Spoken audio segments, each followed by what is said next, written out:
Hey friends, it's story time. My name is Renee, I'm 39 years old and I'm a breast cancer survivor.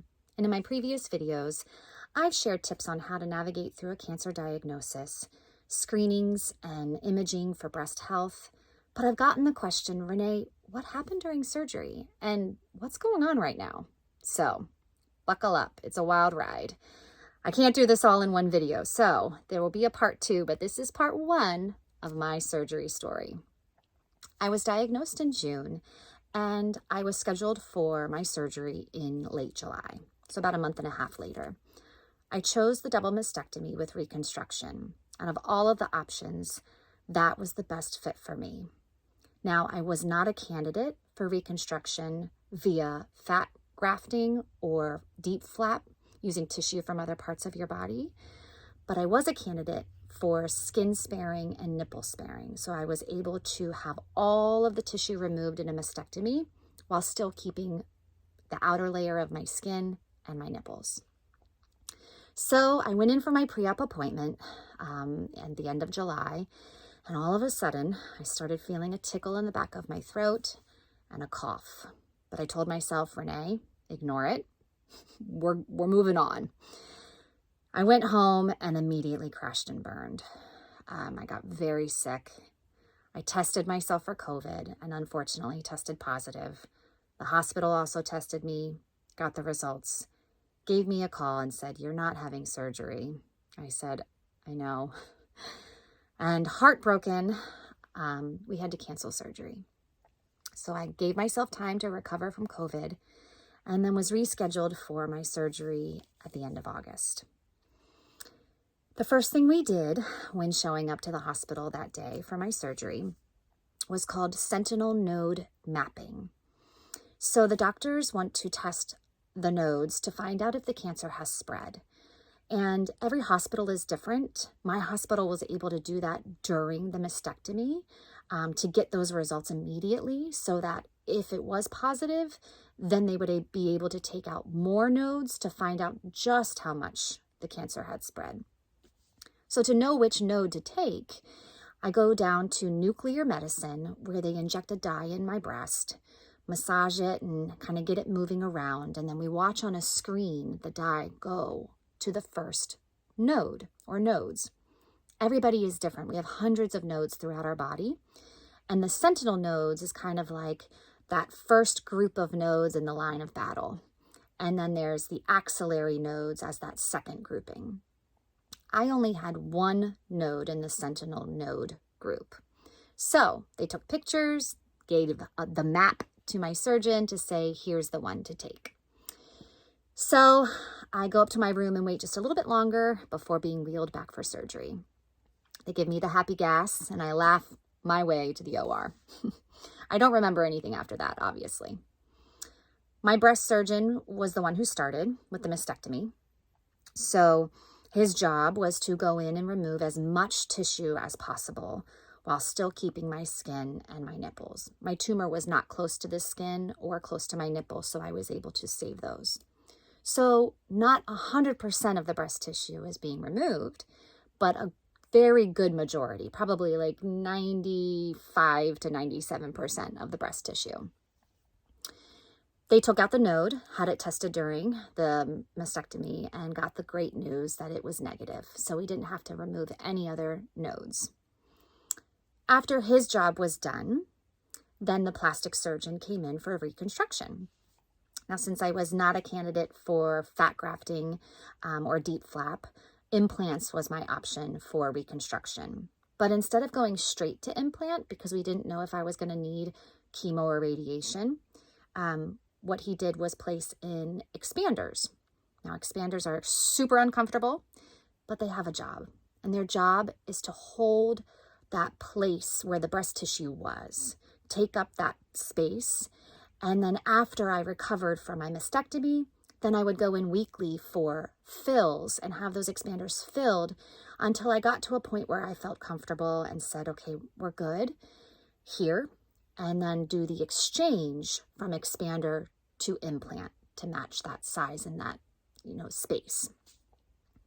So I was back in my recovery room. The surgeons actually were able to communicate with my husband during surgery via text and give him updates how things were going.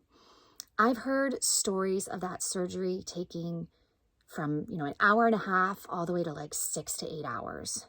So it really does range. And I think it just depends on what they find when they get in there. So, just maybe if your surgeons can have your spouse or family member's phone number to update them, that way they're not totally in the dark during all that time, it really helps. So I woke up from my anesthesia feeling what you would normally feel like after anesthesia, pretty groggy. My numbers were all okay. My blood pressure was pretty low, but I always run a little low. And I did okay. The surgeons encouraged me to get up and walk every hour to prevent blood clotting. I had a little bit to eat. I wasn't taking pain medication too strong because of that low blood pressure. So I was on Tylenol and just a half a dose of a tramadol every once in a while. But it's great because you have lots of nurses around, people watching and taking care of you. I was only expected to stay the one night in the hospital. So it was the next day and I just wasn't feeling great. And I couldn't tell if it was just regular post-op or, still feeling groggy from anesthesia or what. But I just wasn't feeling great. When your tissue is removed and nerves are cut, you don't have any feeling. So I don't have any feeling in my chest. But I was feeling this intense amount of pressure, which is normal for the expanders because they're heavy. But it was just this weird pressure, and especially on my right side. So I expressed that to my nurses. My surgeon said, look, I'm going to clear you to go home when you're ready. I said, give me a few more hours. So as the time went on that day, I just felt like I was getting worse and worse. It would be this wave of this pressure and pain.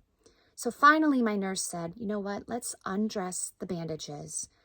I was in a surgical bra and tons of gauze and tape and my 2 drains, and I hadn't seen anything, and I still didn't look at anything. But she undressed and took a look and was taking pictures to send to my plastic surgeon to let him know what things were looking like. And in that moment, I knew something was going to happen. I just felt it. My body was shutting down. And I said, I'm either dying or I'm going to pass out. And with that, I fell over and went unconscious for quite a bit of time. Obviously, I don't remember anything in that moment. I was unconscious, but my husband was swept out of the room, put out in the hallway on a bench. A chaplain came and sat with him. A team of nurses and doctors came running into the room with the paddles and all the life-saving equipment.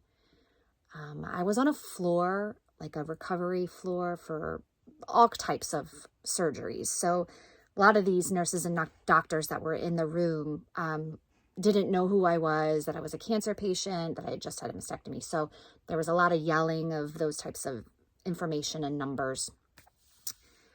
After a while, I'm not really sure exactly how long. I'm sure to my husband it felt like the longest time in the world, but I started to come to. I learned that my blood pressure dropped to 50/25.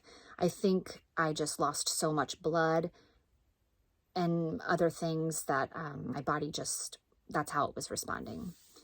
Now, this isn't typical. It is a possible side effect of surgery and, losing blood, but it's not normal. So if you're about to have this surgery, don't think this is going to happen to you. I started to come to, but I couldn't open my eyes or respond. So I could hear everything going around me. But I wanted so badly to answer their questions when they were asking questions and yelling at each other, but I couldn't open my eyes or talk. But at one point I finally had the strength, as I was holding the hand of a nurse, to gently squeeze her hand, and I just started to cry. The fear of it all just really set in, and that was the only way I could kind of communicate to them that I was alive and here. I started crying, and so after a while and doing some things, they were able to get me to open my eyes and come to. And that was a really scary, scary moment. The surgeon and the whole medical team decided I needed a blood transfusion and I needed to go up to critical care and stay until my numbers, normalized for a while and stabilized. So I was whisked out of that floor and up to critical care, where I stayed for a few days. Things were kind of touch and go. They would give me lots of fluids to help with that blood pressure. But then what those fluids did was dilute my blood. So then my blood numbers were off. And so it was a lot of just kind of sitting and waiting and getting that blood back in my body. But eventually, after a few days, I was able to come home. I was ready. I wanted out of there and I wanted to come home. I came home and the next day, I started feeling that same rush again, and I got really nervous that I was going to have another episode.